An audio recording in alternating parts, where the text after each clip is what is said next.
आशी के ऊपर प्रेशर डाला जा रहा है कि किसी भी तरह से आशी को राजी किया जा सके और आशी की जो शादी है इसे बिलाल के साथ करवाई जाए।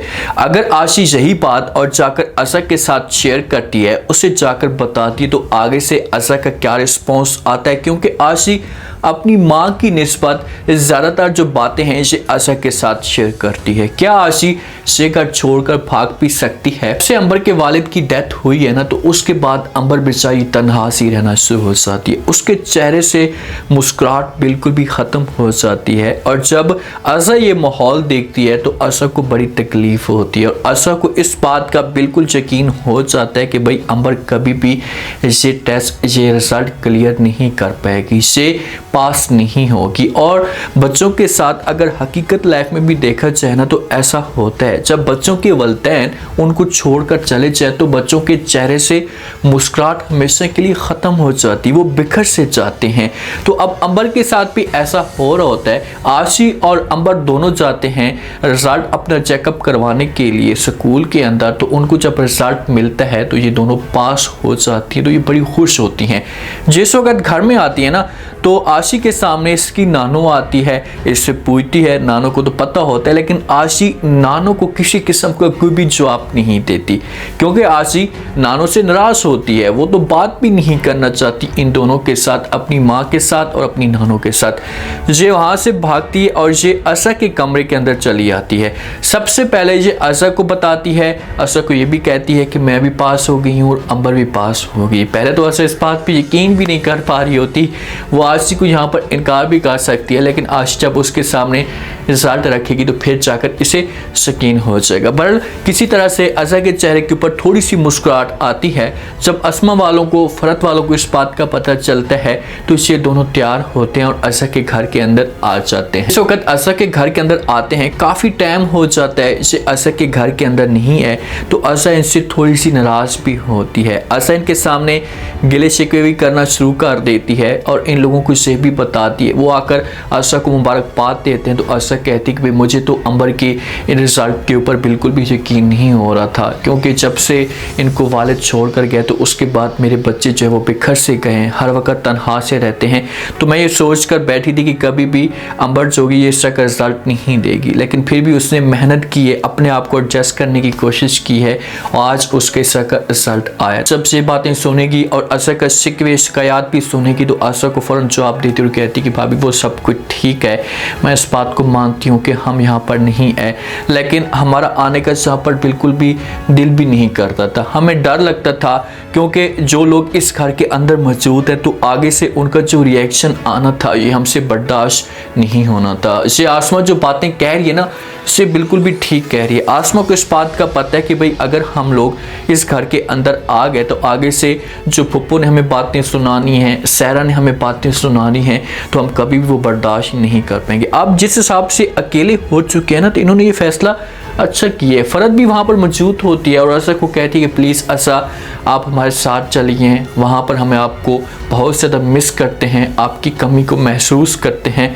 आप हमारे साथ चलें। तो अज़हर आगे से इनकार कर देगी फ़रत को और कहेगी कि भाई प्लीज़ आप मुझे मजबूर मत करें, बस कुछ दिनों की बात है, उसके बाद फिर से हम एक साथ हो जाएंगे। अब अज़हर यहाँ पर प्लान बनाकर बैठी हुई है कि भाई ठीक है, फ़िलहाल तो हम अकेले हुए हैं, लेकिन थोड़ा सा आप लोग वेट करें, उसके बाद देखें कि फिर से इस घर के अंदर हम एक साथ हो जाएंगे, खुशी के साथ रहना शुरू कर देंगे। जो अज़हर ने वलीद को टारगेट दिया था ना, उसे काम सौंपा था कि भाई आपने आशी के वालिद का पता करना है, तो वलीद वो पिक्चर लेता है और सबको दिखाना शुरू कर देता है। मोबाइल के अंदर इसके पास पिक्चर होती है, एरिया के अंदर जो भी बंदा उसे मिलता है तो उसे वो पिक्चर दिखाता है और कहता है कि भाई आप लोग क्या बंदे को जानते हैं। तो आगे से फिलहाल तो वलीद को ऐसा रिस्पॉन्स नहीं मिल रहा होता, लेकिन ज़रूर वो उस बंदे तक ज़रूर पहुँच पाएगा, आशी के वालिद तक वो ज़रूर पहुंच पाएगा और उसके बाद फिर जाकर इस ड्रामे के अंदर जो होगा ये ट्विस्ट पैदा होगा। अब ऑडियंस यहाँ पर ये सवाल करेगी कि भाई आशी के वालिद क्यों सहरा को छोड़कर चला गया, तो इसके पीछे भी कोई ना कोई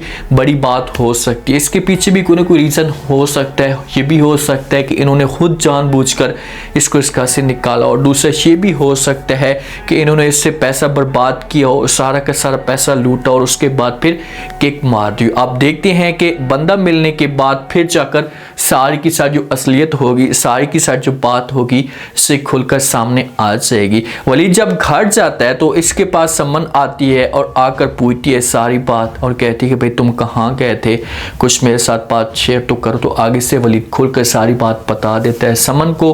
उससे कहता है कि बस भाभी ने मुझे काम सौंपा था, मैं वो काम करने के लिए गया था, मैं किसी बंदे को ढूंढने के लिए गया था। तो आगे से समन पूछती है भाई किसको आप ढूंढने के लिए गए थे। तब से बात वलीद सुनता है तो फौरन जवाब देता है यहाँ पर समन को और कहता है कि मैं आशिक के वालिद को ढूंढने के लिए गया था। तो समन ये बात सुनेगी तो बड़ी हैरान हो जाएगी और वलीद से पूछेगी कि भाई आशिक के वालिद को, आशिक का वालिद क्या जिंदा है? इन लोगों ने तो आशिक के वालिद को मार दिया था।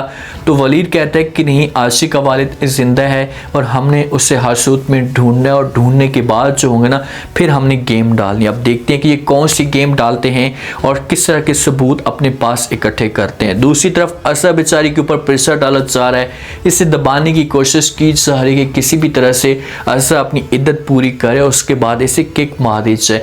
बार बार इसके सामने फुप्पो आती है, बार बार आकर बात करती है, समझाने की कोशिश करती है और कहती है कि देखें जब भी आपकी इद्दत पूरी होगी तो उसके बाद मैं आपको हमेशा के लिए इस घर से निकाल दूंगी। जब तक इसके पास इद्दत है तो इसी इद्दत के दौरान असा के पास वक्त है कि असा गेम डाले, कोई ना कोई काम करे। अगर काम नहीं करती, इनको नहीं डराती, तो इसलिए ऐसा कोशिश करे कि इद्दत के दौरान इनके ऊपर प्रेशर डाले, इनको डराए धमकाए। जब तक ये लोग नहीं डरेंगे, इससे नहीं धमकाए जाएंगे तो ये सुकून के साथ नहीं बैठेंगे। इनके पास इतनी हुकूमत आ चुकी है, इतनी पावर आ चुकी है कि अब इनको गिराना बहुत ही मुश्किल हो चुका है। आशिक के ऊपर इतना ज़्यादा प्रेशर डाला जा रहा है। जो फुप्पो है ना, जो ये बिलाल की बातों में आ चुकी है, फुप्पो को इस बात का पता है कि बिलाल के अलावा हमारे पास कोई और बंदा है ही नहीं, तो ये बिलाल की लालच में आ जाएगी। बिलाल को कहेगी कि आपको परेशान होने की जरूरत नहीं है, मैं आपकी हर बात मानने के लिए तैयार हूँ, लेकिन आप थोड़ा सा वक्त दे दें। तो बिलाल कहेगा कि ठीक है, आप वक्त लेना चाहते हैं तो मुझे किसी किस्म का कोई भी एतराज़ नहीं है। लेकिन अगर ये बात आशिक के साथ शेयर करते हैं तो आशिक कभी भी ये बात नहीं मानेगी, से इनकार कर देगी और कहेगी कि भाई चाहे जो कुछ भी हो जाए मैं बिलाल के साथ शादी नहीं करूंगी। अगर ये लोग आशिक के ऊपर प्रेशर डालते हैं तो मुझसे ये बात लिख कर ले लेना कि आशिक से घर छोड़कर भाग जाएगी और ये फिर जाएगी फरद के पास, आसमा के पास, क्योंकि असा इसके साथ यही बात शेयर करेगी। आशिक जाकर असा को हर बात बताती है तो आगे से ऐसा कहेगी कि आप ऐसा करें कि आप हमारे घर में चली जाएं, वहां पर रहें, आपको किसी किस्म की कोई भी टेंशन नहीं होगी। देखते हैं कि अगर आशिक के ऊपर ऐसा का प्रेशर डालता है तो उसके बाद आशिक का रिस्पॉन्स क्या आता है। उम्मीद है आज का रिव्यू, आज के टीजर आप लोगों को पसंद आया होगा।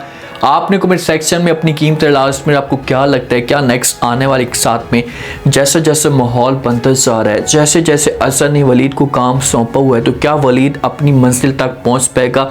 वलीद कैसे आशिक के वालिद को ढूंढने की कोशिश करेगा? उसके बाद अगर ढूंढता है तो उससे क्या प्रूफ वलीद को मिलेंगे जो असा को वो देगा, तो असा जाकर ब्लैकमेल कर सकती है सहरा को और सहरा की माँ को। अगर ऐसा कुछ करती है तो उन लोगों का क्या रिस्पॉन्स आता है? क्या वो असा की धमकी से डर जाएंगे या वो खुलकर इनकार कर देंगे? लास्ट में फीडबैक दें और चैनल को भी लास्ट में सब्सक्राइब कर दें। शुक्रिया, अल्लाह हाफिज़।